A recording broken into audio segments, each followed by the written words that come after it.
আসসালামু আলাইকুম, কেমন আছেন সবাই? আশা করি সবাই ভালো আছেন। তো জীবন থেকে নেয়া এপিসোডের আজকে ৪৫তম পর্ব। তো আজকের পর্বেও আমরা কিছু গল্প শেয়ার করব, আশা করি আপনাদের অনেক ভালো লাগবে। তো গল্প শেয়ার করার আগে সবার কাছে একটা অনুরোধ থাকবে, আপনি যদি আমাদের চ্যানেলে নতুন হয়ে থাকেন তাহলে অবশ্যই আমাদের চ্যানেলটা সাবস্ক্রাইব করে দিবেন। আর অলরেডি যদি আমাদের চ্যানেলটা সাবস্ক্রাইব করে থাকেন তাহলে আপনাকে অসংখ্য অসংখ্য ধন্যবাদ। তো চলুন বেশি কথা না বাড়িয়ে গল্পে যাওয়া যাক।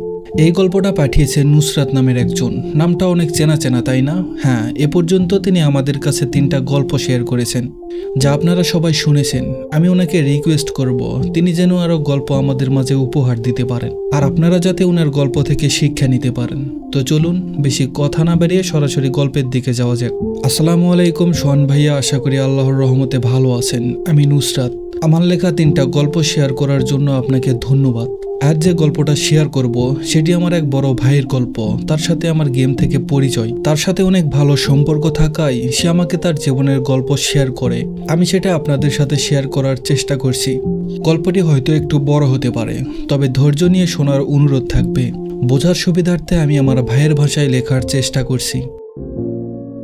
আসসালামু আলাইকুম, আমি শাওন। আমার বাসা ময়মনসিংহ জেলার কোনো একটা গ্রামে। আমি ছোটবেলা থেকে খুব শান্ত প্রকৃতির ছেলে ছিলাম। কখনো কারোর সাথে বেয়াদবি বা উচ্চস্বরে কথা বলিনি। গ্রামের মুরব্বীদের সবসময় সম্মান করতাম।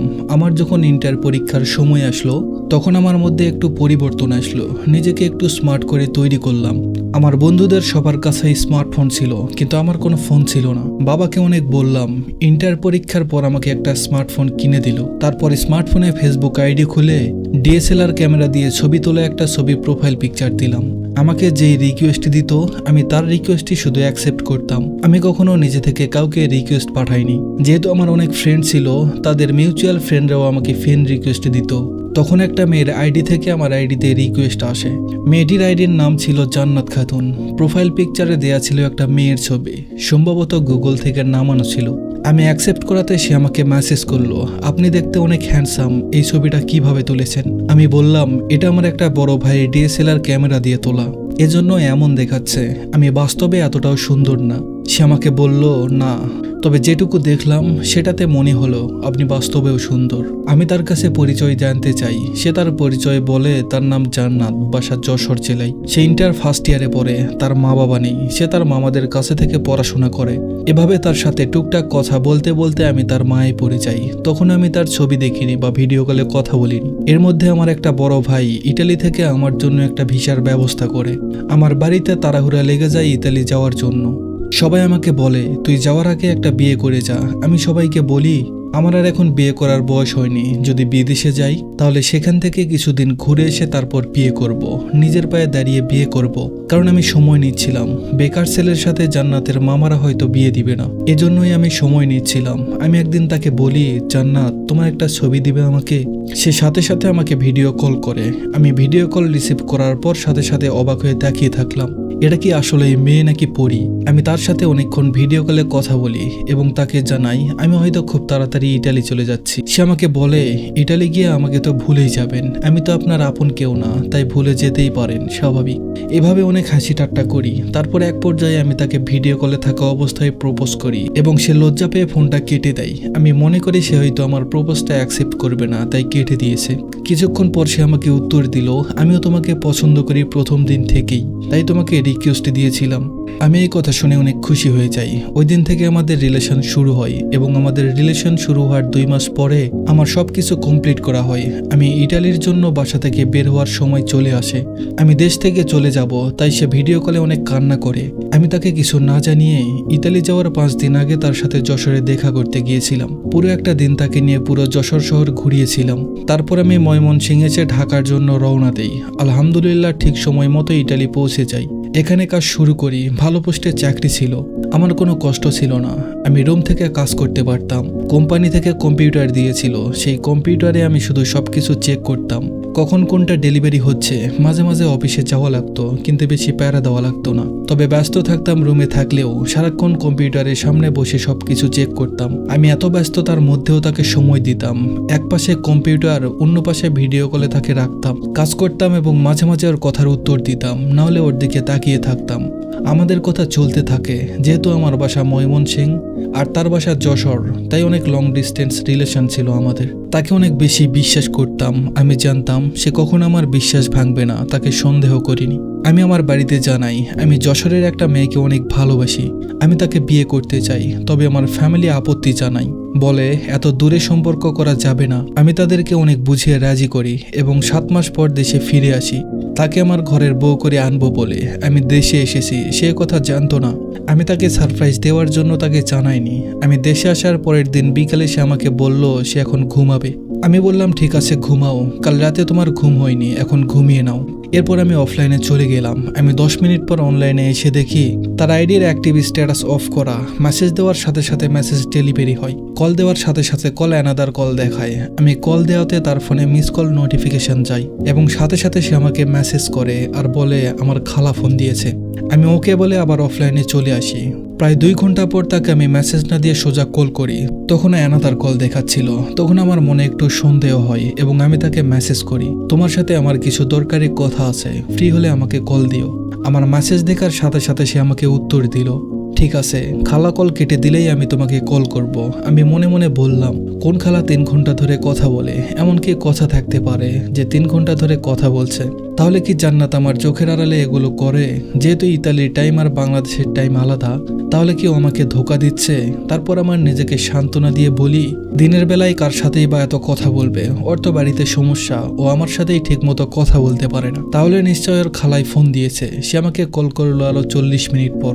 কল করার সাথে সাথে আমাকে বলল, বলো কি বলবা, কি দরকারি কথা আছে তোমার? আমি শান্ত গলায় উত্তর দিলাম, দেখো জান্নাত, আমার বাসা থেকে বিয়ের কথা চলছে। সবাই আমাকে বিয়ে দিতে চাই আর আমি চাই তোমাকে বিয়ে করে আনতে। আমার বাড়ি থেকে বাসায় যেতে বলছে, গিয়ে বিয়ে করে রেখে আসতে বলছে। আমি হয়তো খুব তাড়াতাড়ি বাসায় আসবো, তুমি কি আমাকে বিয়ে করবে? সে আমাকে বলে তার মামারা এখন তাকে বিয়ে দিবে না, তাই ইন্টার পরীক্ষা না হওয়া পর্যন্ত তাকে কোনোভাবেই বিয়ে দিবে না। আর সে মামাদের বাড়িতে থাকা অবস্থায় মামাদের কথা অমান্য করতে পারবে না। আমি তখন বলি, ঠিক আছে, আমি দেশে এসে তোমার সাথে গিয়ে দেখা করে আসবো এবং এ বিষয়ে কথা বলবো। আমি ওই দিন রাতেই যশোরের জন্য রওনা দেই। যশোরে গিয়ে সিটি প্লাজা একটা রুমে থাকি। পরের দিন সকালে তার কলেজে যাওয়ার রাস্তায় দাঁড়িয়েছিলাম, দেখি সে একটা ছেলের সাথে হেঁটে হেঁটে যাচ্ছে। আমাকে দেখে ছেলেটা আগে চলে গেল। আমি ভাবলাম হয়তো ওটা আর স্কুল ফ্রেন্ড। আমি হাসি মুখে যে বললাম, কেমন লাগলো সারপ্রাইজ? সে এমন খুশি হলো যেন আমি তার পুরো দুনিয়া এবং সে দুনিয়াকে হাতে পেয়েছে। ওই দিন আর কলেজে গেল না, আমার সাথে যশোর শহর ঘুরে বেড়ালো। আমি তাকে অনেক শপিং করে দেই এবং পরে যশোর পৌর পার্কে গিয়ে বসলাম, তার সাথে শান্তিতে কথা বলবো তাই। পার্কে গিয়ে আমি তার কোলে মাথা রেখে শুয়ে পড়ি এবং চোখ বন্ধ করে বলি, এই 7 মাসে জানো এত শান্তি পাইনি। তোমার কোলেই আমার সকল মানসিক যন্ত্রণা শেষ হয়ে যায়। হঠাৎ করে সে আমাকে বলল, মামারা আমাদের সম্পর্কের কথা জানতে পেরেছে, মামা আমাকে বিয়ে দিতে যাচ্ছে, এখন কি করব আমি? আমি তার কোল থেকে উঠে তার হাত ধরে বললাম, তুমি কি চাও? তুমি কি আমার ঘরের বউ হতে চাও? সে আমাকে বলল, দেখো শাওন, তুমি বিয়ে করে আবার বিদেশে চলে যাবে, আমি ওখানে তুমি ছাড়া থাকতে পারবো না। তুমি আমাকে এখানেই একটা ব্যবস্থা করে যাও। আমি মামাদের বাড়িতে থাকতে চাই না। তুমি তো এখন ইনকাম করো, তুমি না হয় আমার কিছু খরচ দিও, আর আমি চেষ্টা করব পার্ট টাইমে একটা জব করার। আমি তাকে ধমকের সুরে বললাম, আমি থাকতে তুমি কেন চাকরি করবে? আজ থেকে তোমার সব খরচ আমার। চলো আমরা আজই একটা বাসা দেখব এবং তোমাকে তোমার মামার বাসা থেকে আমি ওই বাসায় নিয়ে যাব। সে আমাকে বলল, আমার বাসা দেখা আছে, শুধু অ্যাডভান্স দিতে হবে। আর তুমি এখন মামাদের সামনে যেও না, তুমি আরো কিছু বছর থেকে আসো, তারপর একবারে দেশে এসে একটা ব্যবসা করো। ওই সময় আমাকে যশোর থেকে নিয়ে যেও, ততদিন আমি এই আলাদা বাসায় থাকবো। আমি তাকে অনেক বললাম, আমি মামাদের সাথে কথা বলি, তারপর তোমাকে তোমার দেখা বাসায় রেখে আসবো। কিন্তু সে কোনোভাবেই তার মামাদের সাথে আমাকে কথা বলতে দিল না। আমাকে বলল, আমি যদি তার মামার সাথে কথা বলি তাহলে সে আত্মহত্যা করবে। আমি তাকে সান্ত্বনা দিয়ে বললাম, চিন্তা করো না, আমি যশোরে আছি, তোমার নতুন বাসা আমি সাজিয়ে দিয়ে তারপর ময়মনসিংহ ব্যাক করব। ওকে বাসায় নামিয়ে দিয়ে আমি হোটেলে চলে আসি। হোটেলে এসে মাকে ফোন করি আর বলি, মা আমার ফিরতে 2-3 দিন সময় লাগবে, তুমি আমাকে নিয়ে চিন্তা করো না। মা বলল, বাবা শাওন, তুই একা একা কেন গেছিস? তোর যদি কোনো ক্ষতি হয় তখন কে দেখবি বল? তোর কোনো বন্ধুকে নিয়ে যেতিস নাকি তুই ওখানে বিয়ে করে নিয়েছিস? আমি মার প্রশ্ন শুনে বললাম, মা তোমার ছেলে তোমাকে না বলে বিয়ে করবে না, তুমি চিন্তা করো না, আমি 2-3 দিন পরেই ফিরে আসবো। পরের দিন সকালে উঠে ওর সাথে নতুন বাসায় গেলাম। নতুন বাসায় বাড়িওয়ালার সাথে আমাকে পরিচয় করিয়ে দিল আমি তার ফুফাতো ভাই। আমি কিছু না বলে বাড়িওয়ালাকে অ্যাডভান্স টাকা দিয়ে তাকে নিয়ে মার্কেটে আসি। তার ঘরের জন্য যাবতীয় জিনিস কিনি, একটা গাড়িতে করে তার বাসায় নামিয়ে দিয়ে আসি। এবং বলি তুমি কালকে এ বাসায় উঠে যাও। সে অনেক খুশি হয়ে রাস্তায় আমাকে জড়িয়ে ধরে। আমি তাকে সরিয়ে দিয়ে বলি, এটা রাস্তা, কি করছো তুমি? ওই দিন আমার মা অসুস্থ হয়ে যায়, যে কারণে আমাকে ওই রাতেই ময়মনসিংহ ব্যাক করতে হয়। আমি চলে আসার আগে তাকে বলি, একা একা নতুন বাসায় থাকতে পারবা? যদি সমস্যা হয় তাহলে তোমার কোনো বান্ধবীকে তোমার সাথে 2 দিন থাকতে বলো। সে বলল, তুমি চিন্তা করো না, আমার একটা বান্ধবী আমার সাথে থাকবে। তুমি সাবধানে বাসায় যাও এবং মায়ের খেয়াল রেখো। এভাবে তার সাথে ফোনে কথা হতো। আমি খোঁজ খবর নিতাম সে একা একা বাসায় ঠিক মতো থাকতে পারছে নাকি। এর ভিতর আমার ছুটি শেষ হয়ে যায়। আমার দিন চলে আসে প্রবাসে যাওয়ার। আমার কোম্পানির মার্কেটিং এর জন্য আমাকে বিভিন্ন দেশে পাঠাতো। সেবার আমাকে কুয়েতে পাঠালো, সাথে 2টা ভিসা। আমি আমার ফ্যামিলির যে কোনো কাউকে নিয়ে যেতে পারবো। আমি তাকে বললাম, কুয়েত যাবা? সে বলল, তুমি নিয়ে গেলে অবশ্যই যাব। আমি তাকে কুয়েতে নিয়ে আসলাম এবং বললাম, 2 জন আলাদা রুমে না থেকে এক রুমে থাকি। সে বলল, না, বিয়ে না করে আমরা একসাথে থাকবো না। আমি তাকে বললাম, তাহলে চলো এক্ষুনি বিয়ে করি। সে অস্বীকার জানালো এবং বলল, তুমি আবার দেশে গেলেই বিয়ে করব। তুমি বিয়ে করে আবার বিদেশে চলে এসো, তারপর তোমার যখন মন চাই তুমি গিয়ে আমাদের বাসায় থাকবে। আমিও মনে মনে ভাবলাম, ঠিক আছে, বিয়ের আগে একসাথে থাকতে চাওয়া ঠিক হবে না। তারপর আমি তাকে কুয়েত শহর ঘোরাই এবং পাশাপাশি আমার কাজও করি। 15 দিন থাকার পর আমি ইটালি চলে যাই, তাকেও ইটালি নিয়ে আসি। ইতালিতে 3 দিন থাকার পর তাকে বাংলাদেশে পাঠিয়ে দেই এবং আমি বলি, তুমি যাও, আমি 3 মাস পর দেশে যাব, গিয়ে ইনশাল্লাহ বিয়ে করব। সে আমাকে বলে, আমি তোমার জন্য অপেক্ষায় থাকবো, তাড়াতাড়ি এসো। যাওয়ার সময় এয়ারপোর্টে আমাকে জড়িয়ে ধরে অনেক কান্না করে বলে, এই কয়টা দিন তোমার সাথে থেকে তোমার উপরে মায়া আরো বেড়ে গেছে, তোমাকে ছেড়ে যেতে ইচ্ছে হচ্ছে না। আমি আবেগপ্রবণ হয়ে কান্না করে দিই। তারপর সে ঠিকঠাকভাবে বাংলাদেশে পৌঁছে যায়। এত কিছুর মধ্যেও আমার তার উপরে কখনো সন্দেহ হয়নি। কেন জানি না, সন্দেহ আসলে দূর হয়ে যেত। তারপর আমি তাদের স্কুলে থাকা একটা মেয়েকে রিকোয়েস্ট পাঠাই। আমি না জেনেই রিকোয়েস্ট পাঠাই, আমি জানতাম না সে তার ক্লাসমেট। তার সাথে কথা হওয়ার পর আমি তাকে জিজ্ঞেস করি তার বাসা কোথায়। সে বলে যশোর। টুকটাক কথা হওয়ার পর জানতে পারি সে জান্নাতের ক্লাসমেট। আমি তার কাছে জান্নাতের সম্পর্কে জানতে চাই এবং সে আমাকে বলে, ভাইয়া ওর তো একটা রিলেশন আছে। আমি মনে করি হয়তো আমার আর জান্নাতের রিলেশনের কথা বলছে, তাই আর কথা বাড়াই না। আমি 3 মাস পর দেশে যাই এবং ওকে না জানিয়ে ওর বাসায় চলে যাই। বাসায় গিয়ে দেখি বাসার সামনে একটা ছেলের জুতো। বাসার কলিং বেল দিতেই জান্নাত এসে দরজা খোলে এবং বলে, কি ব্যাপার, তুমি না বলেই চলে আসলে? এ কথা শুনে আমার খুব খারাপ লেগেছে।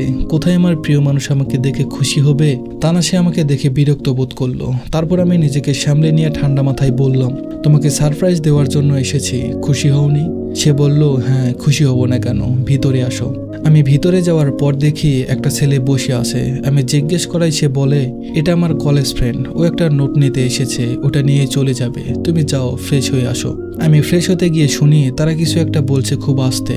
আমি ফ্রেশ হয়ে এসে দেখি ওই ছেলেটা নেই। এটা নিয়ে জান্নাতের সাথে আমার কিছু কথা কাটাকাটি হয় এবং অনেক ঝগড়া হয়। সে আমাকে বলে সেখান থেকে বেরিয়ে যেতে এবং তার সাথে কখনো যোগাযোগ না করতে। আমি রাগের মাথায় বাড়ি চলে আসি। বাড়ি আসার পর মা এসে বলল, বাবা অনেক তো হলো, আমার বয়স হয়েছে, এখন একটা ব্যবস্থা করে যা, আমাকে দেখাশোনার জন্য হলেও কাউকে দিয়ে যা। আমি রাগের মাথায় মাকে বলি, মা মেয়ে দেখো, বিয়ে করব। মা বলল, কেন, তোর যে পছন্দের মেয়ে আছে তার কি হলো? আমি বললাম, ও আর বেঁচে নেই মা, ও আমার জন্য মৃত, তুমি তোমার পছন্দ মতো মেয়ে দেখো, আমি তাকেই বিয়ে করব। মায়ের মেয়ে খুঁজতে সময় লাগলো না। মায়ের অনেক আগে থেকে একটা মেয়ে পছন্দ করা ছিল। তার সাথে কথাবার্তা বলে আমার বিয়ে 2 দিনের মধ্যেই ঠিক হয়ে গেল এবং বিয়ে করে ফেললাম। এর মধ্যে জান্নাতের সাথে কখনো যোগাযোগ হয়নি। আমার বিয়ের দিন সন্ধ্যায় জান্নাত আমাকে কল করলো এবং বলল তার বাসায় অনেক লোক ঢুকেছে এবং তাকে আটকে রেখেছে, আমি যেন গিয়ে তাকে বাঁচাই। আমার রাগ তখন পানি হয়ে গেছে। আমি বুঝতে পারছিলাম না আমার কি করা উচিত। ঘরে নতুন বউ, যার জীবন আমার সাথে জড়িয়ে আছে, মাত্রই বিয়ে করে ঘরে এনে রেখে এসেছি। এখনো ঠিকঠাক মতো তার মুখটাও দেখা হয়নি, কথাও বলা হয়নি। তাকে রেখে আমি কিভাবে যাব? এদিকে আমার মন মানছে না। আমার ভালোবাসার মানুষের যদি বড় কোনো ক্ষতি হয়ে যায়। আমি বাড়িতে বললাম, মা আমি বাজার থেকে আসছি। তখনই বাড়ি থেকে বের হয়ে গেলাম। যশোরের উদ্দেশ্যে বাইক নিয়ে বের হয়ে পড়লাম। 5.5 ঘন্টা জার্নি শেষে আমি পৌঁছালাম। তখন 11:30 বাজে। আমি গিয়ে তার দরজায় কলিং বেল বাজাতেই সে দরজা খুলে দিল এবং বলল, তারা বলে গেছে তারা আবার আসবে। আমি তোমাকে ফোন করাতে তারা ভেবেছে আমি পুলিশকে ফোন করেছি, তাই তারা চলে গেছে।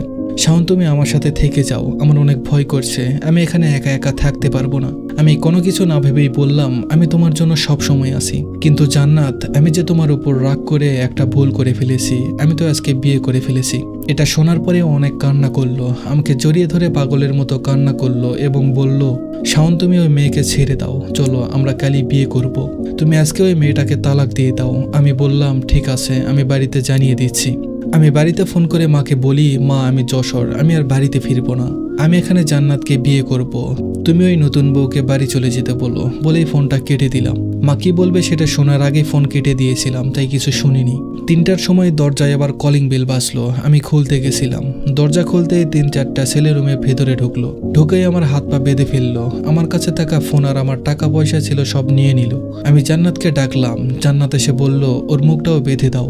আমি অবাক হয়ে জান্নাতের দিকে তাকিয়েছিলাম, এটা কি আমার জান্নাত? তখন জান্নাত বলল, দেখো শাওন, এই ছেলেটা আমার জামাই, ও আপাতত বেকার, তাই সংসার চালানোর জন্য কাউকে তো দরকার ছিল, তাই তোমার থেকে টাকা নিয়ে আমাদের সংসার চালাতাম। তুমি যখন বিয়ে করেছো তখন তো তুমি আর আমাকে খরচ দিবে না, তাই আমার এটা করতে বাধ্য হতে হলো। আমি জান্নাতকে বললাম, তুমি বললে আমি আমার প্রাণটাও তোমাকে দিয়ে দিতাম, কিন্তু এভাবে আমাকে ধোকা দিলে এখন কি চাও? সে আমাকে বলল 3 দিনের মধ্যে তাকে 50 লক্ষ টাকা দেওয়ার জন্য। আমি বললাম, এত টাকা কই পাবো? আমি তো এত টাকা এখনো ইনকাম করিনি, যা ইনকাম করেছি সব তো তোমাকেই দিয়ে দিয়েছি, এখন 50 লক্ষ টাকা আমি কোথায় পাবো? তখন জান্নাতের জামাই সহ আরো 2 জন আমাকে অনেক মারলো। আমার বাড়িতে ফোন দিয়ে আমাকে দিয়ে বলালো 50 লক্ষ টাকা চাওয়ার জন্য। আমি আমার বাবাকে বলি, বাবা ওরা আমাকে অনেক মেরেছে এবং আমাকে আটকে রেখেছে, 50 লক্ষ টাকা না দিলে ছাড়বে না, তুমি টাকার ব্যবস্থা করো বাবা। বাবা বলল, তুই আমার মান সম্মান নষ্ট করেছিস, বিয়ে করে নতুন বউ রেখে পালিয়ে গেছিস, নতুন বউয়ের বাড়ি থেকে আমাদেরকে অনেক অপমান করে বউ নিয়ে চলে গেছে, তারা তালাকনামা পাঠিয়ে দিয়েছে, তোর এখন বেঁচে থেকে কি লাভ? তুই মরে যা। আর তুই যে মেয়ের জন্য এত কিছু করলি, সেই তো এখন তোকে মারার হুমকি দিয়ে 50 লক্ষ টাকা যাচ্ছে, কেমন ভালোবাসা এটা তোর? এই বলে বাবা ফোন কেটে দিল। আমি অনেক ভেঙে পড়লাম, অনেক কান্নাকাটি করলাম। জান্নাতকে বললাম, তুমি যা চাও আমি তোমাকে সব দিব, আমাকে ছেড়ে দাও, আমি বাড়ি গিয়ে তোমাকে আরো টাকা পাঠাবো, তোমাকে প্রত্যেক মাসে টাকা পাঠাবো, তুমি আমাকে বিশ্বাস করো, আমাকে ছেড়ে দাও। কিন্তু জান্নাত আমাকে ছাড়েনি। 3 দিন আমাকে বন্ধ করে রেখেছিল, খেতেও দেয়নি, শুধুমাত্র পানি দিত এবং অনেক মারত। 3 দিন যাওয়ার পর যখন আমার বাড়ি থেকে কোনো যোগাযোগ করেনি বা টাকা পাঠায়নি, তখন আমি বললাম, তোমরা আমাকে মেরে ফেললে তোমাদের লস হবে, আমাকে ছেড়ে দাও, আমি বাড়ি গিয়ে তোমাদের টাকা পাঠাবো, আমাকে বিশ্বাস করো। ওদের কাছে আর কোনো উপায় ছিল না, তাই আমাকে ছেড়ে দিয়েছিল। আমি বাড়ি এসে মুখ থুবড়ে পড়ে যাই। আমাকে 2 দিন হাসপাতালে রাখা হয়েছিল। সুস্থ হওয়ার পর আমি জান্নাতকে 20,000 টাকা পাঠাই এবং বলি, এর পরবর্তীতে যদি কখনো আমার সাথে যোগাযোগ করার চেষ্টা করেছো, তাহলে ওই দিনই তোমার খোলা আকাশের নিচে শেষ দিন হবে। তারপরে আমি তার নাম্বারটা ব্লক করে রাখি। এখনো মাঝে মাঝে অন্য আইডি থেকে সে আমাকে ফেসবুকে নক দেয়, বলে সে নাকি ভালো নেই, সে আমার কাছে ফিরে আসতে চায়। আমি মেসেজগুলো দেখি আর মনে মনে খুব হাসি পাই। মানুষ টাকার কাছে ভালোবাসা বিক্রি করে দেয়। আমি বলছি না সব মেয়ে খারাপ, আবার বলছি না সব মেয়ে ভালো। মানুষ মাত্রই ভালো খারাপ দুটা মিলিয়েই, কারোর মধ্যে ভালো বেশি থাকে, আবার কারোর মধ্যে খারাপটা বেশি থাকে। যাই হোক, তাকে দোষ দিব না, দোষ ছিল আমার। অন্ধের মতো তাকে বিশ্বাস করা আমার ভুল ছিল। তবে আমি তার জন্য অনেক কিছু হারিয়েছি এবং অনেক জীবন নষ্ট করেছি। আমার জীবন তো নষ্ট করেইছি, তার সাথে আমার বিয়ে করার নতুন বউ, যার মুখটাও আমি ভালো করে দেখিনি, তার জীবনটাও নষ্ট করে দিয়েছি। এখন আমি ইতালিতে থাকি, ভালো আছি, মাসে 2 লক্ষ টাকা ইনকাম করি। তবে বাড়িতে যাই না প্রায় 10 বছর হয়ে গেছে। এখন বাড়িতে গেলে খুব খারাপ লাগবে। মা বারবার বলে, বিয়ের বয়স চলে যাচ্ছে, বাড়িতে আয়, বিয়ে করিয়ে দিব। আমি বলি, না মা, আমি আর বাড়ি যাব না, আমি আর এই বিয়ে নামক সম্পর্কে জড়াতে চাই না। জানি না পরে কি হবে, সবই আল্লাহর হাতে। আমার জন্য সবাই দোয়া করবেন, আল্লাহ যেন আমাকে ধৈর্য দেন। আর আপনাদেরকে বলবো, কখনো কাউকে অন্ধের মতো বিশ্বাস করবেন না। তো এই ছিল আজকের আমাদের প্রথম গল্প। আশা করি গল্পটা আপনাদের অনেক ভালো লেগেছে। আমাদের গল্পগুলো ভালো লাগলে অবশ্যই আমাদের কমেন্ট করে জানাবেন। আর নতুন নতুন গল্প পেতে অবশ্যই আমাদের ইউটিউব চ্যানেলটা সাবস্ক্রাইব করে দিবেন। তো চলুন, বেশি কথা বাড়াবো না, তাড়াতাড়ি আমরা পরবর্তী গল্পে ফিরে যাই। এই গল্পটা পাঠিয়েছে ইন্ডিয়ার আসাম থেকে খায়রুল নামের একজন। আমার নাম খায়রুল, আজ আমার 23 বছর বয়স। যখন আমার বয়স মাত্র 7 বছর, তখন পৃথিবীটা ছিল রূপকথার মতো। আসামের সবুজ বুকে খেলাধুলা, বন্ধুদের সাথে দুরন্তপানা, সবকিছুই ছিল সহজ আর সুন্দর। কিন্তু 2007 সালের 7 এপ্রিল এক বৃহস্পতিবার বিকালে আমার সেই রূপকথার জগৎটা হঠাৎই থমকে গেল। সেদিন চাচাতো ভাইয়ের সাথে খেলছিলাম, তখন অপ্রত্যাশিতভাবে শরীরে তীব্র জ্বর এলো। মা বাবাকে ফোন দিলেন, বাবা অফিসের পথে, কিন্তু সময়ের সাথে পাল্লা দিয়ে জ্বর বাড়ছিল, হাত পা কাঁপছিল। সবাই আমাকে পীর সাহেবের বাড়িতে নিয়ে গেলেন। অনেকেই ভেবেছিলেন হয়তো কোনো জিনভূতের আসর, কিন্তু কিছুই হলো না। বাবা এলেন, অ্যাম্বুলেন্সে করে আমাকে হাইলাকান্দি হাসপাতালে নিয়ে যাওয়া হলো। ডাক্তার সাহেব দেখে ইনজেকশন দিতে বললেন, কিন্তু নার্স হয়তো কিছুটা বিরক্ত ছিলেন, অথবা তার ডিউটি শেষ হয়ে যাচ্ছিল। তিনি আমার মাকে বললেন, বাচ্চারা তো সিরিয়াস জ্বর, আর আপনারা ফ্যানের নিচে রেখেছেন। ইনজেকশন ছিল না, তাই বাবাকে দৌড়ে গিয়ে আনতে হলো। এরপর যা হলো তা ছিল আমার জীবনের সবচেয়ে বড় ট্র্যাজেডি। নার্স রাগ করে আমার বাম পায়ের হাঁটুর সামনের নিচে ইনজেকশনটা মেরে দিলেন। তারপর পরই আমার বাম পা ফুলতে শুরু করলো। হাইলাকান্দি হাসপাতালের কেউই কিছু বুঝতে পারলেন না। আমাদের শিলচর মেডিকেল কলেজে পাঠিয়ে দিলেন। সেখানে ধরা পড়ল সেই মর্মান্তিক ভুল। ইনজেকশনটা নাকি সরাসরি হাড়ের ভেতরে চলে গিয়েছিল, যা আমার জীবনটাকে চিরদিনের জন্য বদলে দিল। 2007 সাল, আসামে এক ভয়াবহ বন্যা। ডাক্তাররা বলেছিল দ্রুত অপারেশন করতে, কিন্তু বন্যার কারণে রাস্তাঘাট সব ডুবে গিয়েছিল। আমরা আর হাসপাতালে যেতে পারলাম না। সেদিন থেকে শুরু হলো আমার জীবনের কঠিনতম সংগ্রাম। 2007 সাল থেকে আজ 2025 সাল পর্যন্ত সেই কষ্টই রয়ে গেছে। বন্যা শেষে আমাকে নিয়ে যাওয়া হলো ডিব্রুগড় হাসপাতালে। সেখানে আমার প্রথম অপারেশন হলো। আমার ডান পা থেকে হাড় নিয়ে বাম পায়ের সেই ক্ষতিগ্রস্ত জায়গায় প্রতিস্থাপন করা হলো। আমাদের সবার শরীরে এক একটা হাড়ের স্টার আছে, যা খুব জরুরি, কিন্তু সেই ইনজেকশন আমার হাড়ের সেই স্টারটা নষ্ট করে দিয়েছে। এরপর 1.5 বছর আমি এক জায়গায় শুয়েছিলাম। মা বাবার কষ্ট আমি বলে বুঝাতে পারবো না। আমার মা 1.5 বছর ধরে আমার যত্ন নিয়েছেন, মলমূত্র পরিষ্কার করা থেকে শুরু করে সব। তারা আমার জন্য যে ত্যাগ স্বীকার করেছেন তার কোনো তুলনা হয় না। কিন্তু কষ্টের এখানে শেষ ছিল না। ডিব্রুগড় থেকে ফিরে যখন সেই প্রতিস্থাপিত হাড় পরীক্ষা করা হলো, জানা গেল সেখানেও ইনফেকশন হয়ে গেছে, সেই হাড়টিও অকেজ হয়ে গেছে। এরপর আরও কত অপারেশন, কত চেষ্টা, 30 থেকে 35 লক্ষ টাকা খরচ করে আমার পা ভালো হলো না। 7 বছরের যে পা ছিল সেই পায়ে রয়ে গেছে, সামান্য বৃদ্ধি হয়নি। বাকি শরীর ঠিক আছে, কিন্তু এই পাটি আমার জীবনের সব স্বপ্ন যেন আটকে রেখেছে। 2018 সালে আরও একটি অপারেশনের কথা হয়েছিল, কিন্তু আমি বাবাকে বারণ করি, কারণ আমি জানতাম এই পা আর কোনোদিন ঠিক হবে না। 2007 সাল থেকে 2011 সাল পর্যন্ত আমি প্রায় এক ঘরে ছিলাম।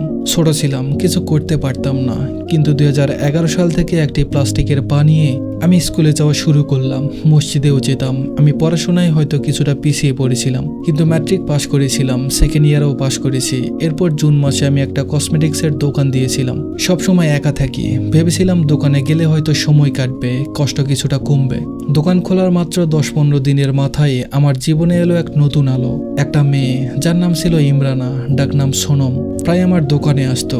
ওকে দেখলেই আমার সব কষ্টে যেন কোথাও উধাও হয়ে যেত। ওর সাথে কথা বলতে বলতে কখন যে আমি ওর প্রেমে পড়ে গেলাম বুঝতেই পারিনি। ও আমার দোকানে কিছু খেত আর জোর করে আমাকে ও খাওয়াতো। ওর সাথে যে মেয়েটি আসতো তার প্রেমিককে আমি আমার নাম্বার দিলাম। সেই রাতে এলো সেই কল, যেখান থেকে আমাদের ভালোবাসার শুরু। আমি আমার জীবনের সব কষ্ট ওকে খুলে বলতাম।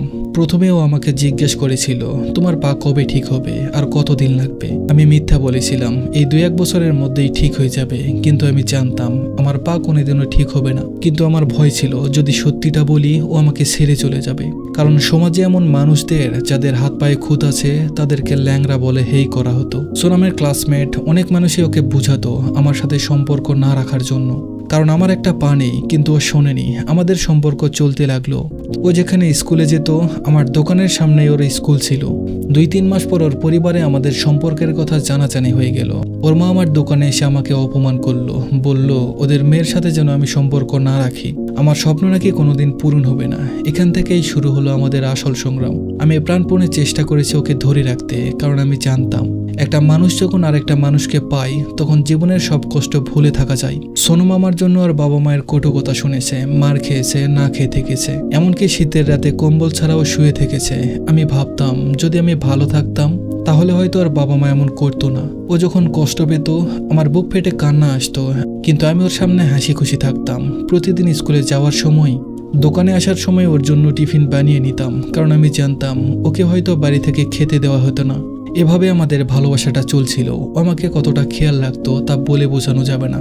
আমার মাথায় সামান্য ব্যথা হলে দোকানে এসে তেল মালিশ করে দিত। এক মুহূর্ত কথা না বলে থাকতে পারতো না। স্কুল বন্ধ দিত না, শুধু রবিবারে ছাড়া। 1.5 বছরের সম্পর্কটা গভীর হচ্ছিল, পারিবারিক সমস্যাও বাড়ছিল। কিন্তু 2025 সালের 17 জুন এক বড় সমস্যা আমাদের জীবনকে দুমড়ে মুচড়ে দিল।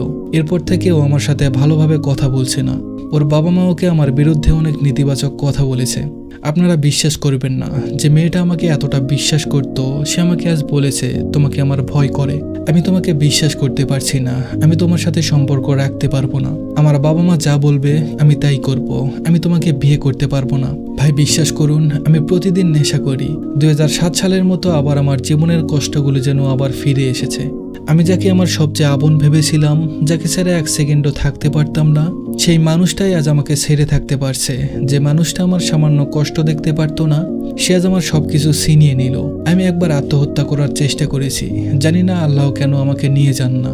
আপনারা সবাই দোয়া করবেন যেন আমার কোনো কঠিন অসুখ হয়, আমি যেন এই পৃথিবী ছেড়ে চলে যেতে পারি। কারণ এই মানুষটাকে ছাড়া আমি বাঁচতে পারছি না। ও যদি আমার জীবনে না থাকে, আমার জীবনটা অন্ধকার হয়ে যাবে। ও বলতো, তুমি কোনো টেনশন করো না, আমি তো তোমার পাশে আছি, আমি তোমাকে কোনোদিনও ছেড়ে যাব না, আমি সবসময় তোমার পাশে থাকবো। সেই মানুষটাই আমাকে পর করে দিল। আমি জানি ও একজন মেয়ে, ওর অনেক বিয়ের প্রস্তাব আসবে, ও বিয়ে করবে, কিন্তু একবারও আমার কথা ভাবলো না। আমি ওদের বাড়িতে বিয়ের প্রস্তাবও দিয়েছিলাম, কিন্তু আমার একটা পা নেই বলে ওরা বিয়ে দিতে রাজি হয়নি। আর যদি সে আমার পাশে না থাকে, তাহলে এই পৃথিবীতে থেকে কি লাভ? আমি তো ওকে জোর করে বলিনি আমার সাথে সম্পর্ক করার জন্য, সে নিজে থেকে আমাকে দেখে শুনেই ভালোবাসতে এসেছিল। আপনারা জানেন না আমি কতটা সুখী ছিলাম। কেউ যদি আমাকে 100 কোটি টাকা দিত, আমি হয়তো এতটা সুখী হতাম না। কিন্তু আজ আমার কাছ থেকে সেই সুখ অনেক দূরে চলে গেছে। আজ সে আমাকে ফোন করে, কিন্তু একটা বড় মন খুলে কথা বলে না। এই গল্পটা এখানে শেষ নয়, আরো অনেক কিছু বলার আছে। ভাই, আমি জানি না আপনি আমার জন্য দোয়া করবেন কিনা, কিন্তু আমি চাই আপনি আমার জন্য মন থেকে দোয়া করুন, কারণ আমি মন থেকে একটু শান্তি চাই। তো এই ছিল আজকের আমাদের দ্বিতীয় গল্প। আশা করি গল্পটা আপনাদের অনেক ভালো লেগেছে। আসলে একটা কথা আমাদের সবসময় মনে রাখা উচিত, যে মানুষটাকে আমাদের জন্য বানানো হয়নি, আমরা জীবন দিয়ে দিলেও সেই মানুষটাকে কখনোই পাবো না। তাই জীবন থেকে কেউ হারিয়ে গেলে আফসোস করে কোনো লাভ নেই, বরং শুকরিয়া আদায় করা উচিত যে ভুল মানুষটা জীবন থেকে চলে গিয়ে সঠিক মানুষটা জীবনে আসার রাস্তা ক্লিয়ার করে দিয়ে গেছে। আর আমি ভাইটার জন্য মন থেকে দোয়া করি, আল্লাহ যেন আপনাকে সুস্থ রাখেন, আর আপনার জীবনে যেন এমন একটা মানুষকে পাঠিয়ে দেন যে আপনাকে আপনার মতো করে বুঝবে, আপনার মতো করে ভালোবাসবে। আর কখনো মন খারাপ করবেন না, মনে রাখবেন শূন্যস্থান কখনো শূন্য থাকে না। যাই হোক, তো চলুন বেশি দেরি না করে আজকের শেষ গল্পটা শুরু করা যাক। এই গল্পটা পাঠিয়েছে কুষ্টিয়া থেকে সোনিয়া নামের একজন। তারিখটা ছিল 30শে জানুয়ারি 2019। আমি তখন কলেজের প্রথম বর্ষের ভূগোল বিভাগে পড়ি। প্রতিদিনের মতো সেদিনও কলেজের ফিল্ডে বন্ধু বান্ধবের সাথে বসেছিলাম। সেদিন আমাকে সে প্রথম দেখেছিল। আমাদের প্রথম দেখাটা কোনো সিনেমা থেকে কম ছিল না, তবে প্রথম দিন আমি তাকে কিছুটা অ্যাভয়েড করেছিলাম। এরপর থেকে সে প্রতিদিন আমাকে কলেজে ফলো করত। কলেজ শেষ হলে প্রতিদিন আমায় ফলো করতে করতে ট্রেনে করে আমাদের বাড়ি অবধি আসতো, কিন্তু কোনোদিন সাহস করে আমার সাথে কথা বলতে আসতো না। একদিন অনেক সাহস নিয়ে আমাকে বলে, আমি আপনাকে ভালোবাসি। আমি তাকে সরাসরি না করে দিই, কিন্তু সে হার মানেনি। দিনের পর দিন আমাকে ইমপ্রেস করতেই থাকে, আর আমিও এর মাঝে কখন যে তার প্রতি আসক্ত হয়ে পড়ি নিজেও বুঝতে পারিনি। তারপর একদিন নিজের ভালোবাসা তার কাছে প্রকাশ করে দেই, আর সেদিন থেকেই সে আমাকে কষ্ট দেওয়া শুরু করে দেয়। কিন্তু সে আমাকে কখনো ছেড়ে যায়নি, আর দিনের পর দিন আমি তাকে আরো বেশি ভালোবাসতে শুরু করি। এভাবে 5 বছর কেটে যায় আমাদের সম্পর্কের। এর মধ্যে আমার বাড়িতে অনেক ভালো ভালো সম্বন্ধ আসে, কিন্তু আমি সবাইকে না করে দিই। আমার বাড়িতে অনেকে বলেছিল ওই ছেলেকে বিয়ে না করতে, কিন্তু আমি বাড়ির সবার সাথে অনেক ঝামেলা করি। শেষ পর্যন্ত আমার মা বুঝতে পারে যে আমি তাকে ছাড়া অন্য কারোর সঙ্গে ভালো থাকতে পারবো না। তাই না চাইতেও সবাই আমাদের বিয়েতে রাজি হয়ে যায়। 30শে জানুয়ারি 2024 ঠিক ওই ডেটেই আমরা বিয়ে করি। আমাদের বিয়ের পর 6 মাস সবকিছু ঠিকঠাকই ছিল। এর মধ্যে আমার শ্বশুর মারা যায়, আর তারপর থেকে শুরু হয় আমাদের সংসারে অশান্তি। আর এর শুরু করে আমার শাশুড়ি। বাড়িতে আমি সমস্ত কাজ একাই করে যাই, কিন্তু তারপরেও কোনোভাবে শাশুড়ি আমাকে সহ্য করতে পারতো না। সব সময় আমাকে তার ছেলের কাছে খারাপ করতে থাকে, রোজ বাড়িতে ঝগড়া লাগিয়ে দেয়। আমার স্বামী আমাকে সহ্য করতে পারতো না। আমি রান্না করলেও বাইরে খাবার খেয়ে আসতো, বাড়িতে সারাদিন আসে না, আর রাতেও আমার সাথে কথা বলে না। রোজ ঝগড়া করে ঘুমাই, আমার উপর অনেক অত্যাচার করে, এমনকি গায়ে হাতও তোলে। কিছুদিন আগে আমার শাশুড়ি আমাকে অনেক অপমান করে, আর তার ছেলেকে বলে দেয় আমার সাথে যেন সে ডিভোর্স করে নেয়। আমি অনেক কান্না করি, কিন্তু আমার কোনো কথাই সে শোনেনি। আমাকে জোর করে আমার বাপের বাড়িতে রেখে চলে যায়, আর আমাকে বলে আমি যাতে কোনোদিন তাদের বাড়িতে না যাই। আমি তার জন্য পাগলের মতো কান্না করে যাচ্ছি। সে আমার বাড়ির কারো নাম্বারের ফোন রিসিভ করে না। আমি কি করব কিছুই বুঝতে পারছি না। এত কষ্ট আমি সহ্য করতে পারছি না। আমি ঘুমাতে পারি না, খেতেও পারি না। কষ্টে আমার নিঃশ্বাসটা বন্ধ হয়ে যাচ্ছে। আমি কি করব? সবাই আমাকে একটু পরামর্শ দিবেন। তো এই ছিল আজকের আমাদের গল্পগুলি। আশা করি আজকের গল্পগুলো আপনাদের অনেক ভালো লেগেছে, আর আপনারা সবাই ওনাকে সঠিক পরামর্শ দেওয়ার চেষ্টা করবেন যেন উনি সঠিক সিদ্ধান্ত নিতে পারেন। তবে আমার পক্ষ থেকে পরামর্শ থাকবে, সংসার জীবনে ঝামেলা হতেই পারে, আপনি মানিয়ে নেওয়ার চেষ্টা করুন। কারণ একটা মেয়ের গায়ে যখন ডিভোর্সের ট্যাগ ঝুলে যায়, তখন পরিবারের মানুষ, সমাজের মানুষ কখনোই ভালো চোখে দেখে না। তখন আরও বেঁচে থাকা কঠিন হয়ে যাবে। আর যদি দেখেন কোনোভাবেই নিজের সবটুকু দিয়েও সংসারে টিকে থাকতে পারছেন না, জীবনের উপর দিয়ে যাচ্ছে আর কোনো পথ খোলা নেই, তাহলে ডিভোর্স নিতে পারেন। তবে একটু কষ্ট করে মেনে আর মানিয়ে নেওয়াই ভালো হবে আমার মনে হয়। তো এই ছিল আজকের আমাদের গল্পগুলি। আশা করি গল্পগুলো আপনাদের অনেক ভালো লেগেছে। আমাদের গল্পগুলো ভালো লাগলে অবশ্যই আমাদের কমেন্ট করে জানাবেন। আর নতুন নতুন গল্প পেতে অবশ্যই আমাদের ইউটিউব চ্যানেলটা সাবস্ক্রাইব করে দিবেন। তো আজ এ পর্যন্তই। দেখা হবে আবার নতুন কোনো গল্প নিয়ে নতুন কোনো ভিডিওতে। সবাই ভালো থাকবেন, সুস্থ থাকবেন। ধন্যবাদ সবাইকে।